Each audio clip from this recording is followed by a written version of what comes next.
অস্বস্তিকর আর অপমানের ছিল, ফাতিমার সাথে যখন কথা বলছিল ওর ক্ষোভ আর লজ্জাটা একদম বোঝা যাচ্ছিল।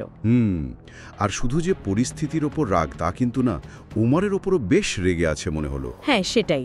পরে যখন ওমর ফোন করলো, ও কিন্তু দেখা করতে চাইল না, এড়িয়ে গেল।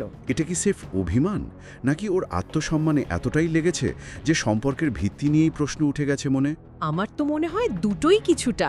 মানে জাইনাবের আত্মমর্যাদাবোধটা বেশ প্রবল। এই ঘটনায় সেখানে জোর ধাক্কা লেগেছে। ফাতিমা যেমন বলছিল হয়তো ওমরের দোষ নেই বা জাইনাব একটু জেলাস ফিল করছে, কিন্তু জাইনাবের কাছে ব্যাপারটা হয়তো নিয়ন্ত্রণের বাইরে চলে যাওয়া একটা অপমানজনক পরিস্থিতি।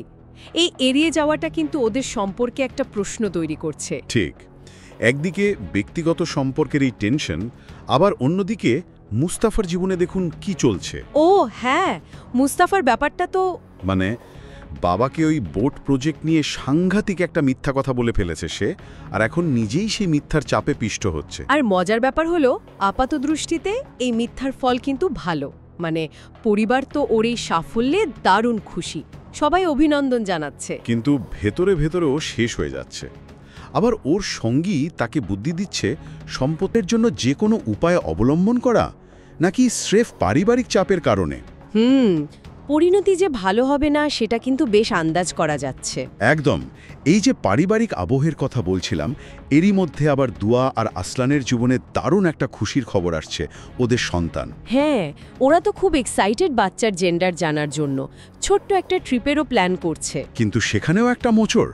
আসলান জানালো ওর মাও নাকি ওদের সাথে যাবেন ট্রিপে। আর এই খবরটা শুনে দুয়া যে একটু অপ্রস্তুত হয়েছে সেটা বোঝা গেল। এটা আবার ওদের সম্পর্কে নতুন কোনো জটিলতা তৈরি করে কিনা কে জানে। পরিবারের অন্যরা অবশ্য বেশ উৎসুক, কেউ ছেলে চায়, কেউ মেয়ে। বাবা অবশ্য শুধু সুস্থ বাচ্চার জন্য দোয়া করছেন।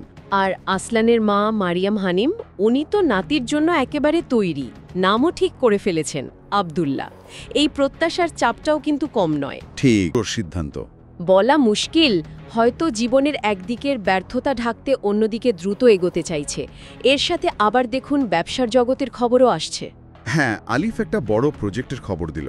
ওই যে ওয়ার্লিং ডেরভিশ কালচার অ্যান্ড আর্ট অ্যাসোসিয়েশনের কাজ। ক্লায়েন্ট নাকি খুব ধনী, বাজেট নিয়ে ভাবতেই মানা করেছে। এটা তো বিরাট সুযোগ। বিরাট সুযোগ তো বটেই। আবার দেখুন ইফতিখার কি প্ল্যান করছে। ওর হোটেলের ব্যবসা ভালো যাচ্ছে না, নিজের হোটেলে আয়োজন করতে চাইছে। উদ্দেশ্য শুধু ব্যবসা না, নূরের মাধ্যমে ওর পরিবারের সাথে ঘনিষ্ঠ হওয়া। বেশ হিসেব কষে এগোচ্ছে। আসলে এই পর্বটা অনেকগুলো অসমান